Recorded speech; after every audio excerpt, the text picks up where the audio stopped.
সামগ্ৰী কৰৈগুৰিত এয়াই ইউডিএফৰ নাম লৈ দল বিৰোধী কাৰ্যত লিপ্ত লোকে সভা পতাৰ গুৰুতৰ অভিযোগ। যোৱা লোকসভা নিৰ্বাচনৰ এয়াই ইউডিএফৰ প্ৰাৰ্থী তথা বিধায়ক আমিনুল ইছলামৰ তীব্ৰ বিৰোধিতা কৰি কংগ্ৰেছৰ প্ৰাৰ্থী প্ৰদ্যুৎ বৰদলৈৰ সপক্ষে মুকলিভাৱে প্ৰচাৰ চলোৱা এছাম তথা কথিত লোকে কৰৈগুৰিত পাতিছিল এয়াই ইউডিএফৰ নামত সভা। এয়াই ইউডিএফৰ ব্লক সমিতি অথবা আঞ্চলিক সমিতিৰ পৰা অনুমোদন নোলোৱাকৈ দল বিৰোধী কাৰ্যত লিপ্ত লোকে সভা আয়োজন কৰা অভিযোগ।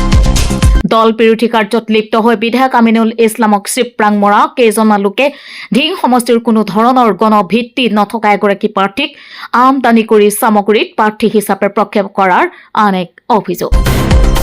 সামগ্ৰীৰ স্থানীয় শক্তিশালীও যুঁজাৰু নেতাক প্ৰক্ষেপ কৰিলেহে সাংসদ ৰকিবুল হুছেইনৰ পৰিয়ালকেন্দ্ৰিক ৰাজনীতিৰ ওৰ পৰিব বুলি মন্তব্য সচেতন ৰাইজৰ।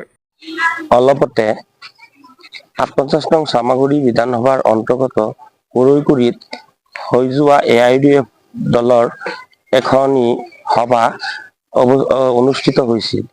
দেখা গৈছে সেই সভাত সমষ্টিৰ বাহিৰৰ পৰা অহা এজন পাবতগজা নেতাৰ নেতৃত্বত কিছুমান মানুহ, যি মানুহ কেইজনে যোৱা লোকসভা নিৰ্বাচনত এআইডিএফৰ দলীয় প্ৰাৰ্থী আমিনুল ইছলাম চাহাবৰ মুক্তভাৱে বিৰোধিতা কৰিছিল আৰু কংগ্ৰেছৰ প্ৰাৰ্থী প্ৰদ্যুৎ বৰদলৈ ডাঙৰীয়াৰ সপক্ষে নিৰ্বাচনী প্ৰচাৰ চলাইছিল।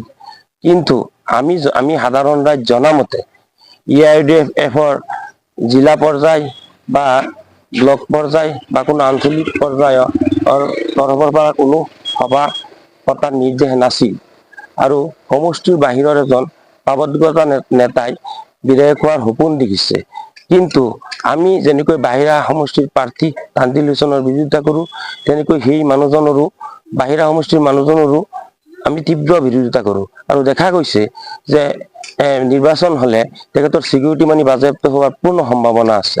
আমি গম পাওঁ, আমি সাধাৰণ ৰাইজ হিচাপে, আমি চামগুৰি সমষ্টিৰ সাধাৰণ ভোটাৰ হিচাপে এআইডিএফৰ হাইকমাণ্ডক অনুৰোধ জনাওঁ যে চামগুৰি সমষ্টিত যাতে এজন শক্তিশালী নেতৃত্বক যাতে প্ৰাৰ্থিত্ব প্ৰদান কৰে, যিজনে ৰকিবুল হুছেইনৰ নিচিনা কেণ্ডিডেটক তীব্ৰ প্ৰত্যাহ্বান জনাই যাতে নিৰ্বাচনত জয়ী হ'ব পাৰে আৰু আমাৰ এই সমষ্টিৰ সমস্যাৰাজি বিধানসভাত যাতে উপস্থাপন কৰিব পাৰে।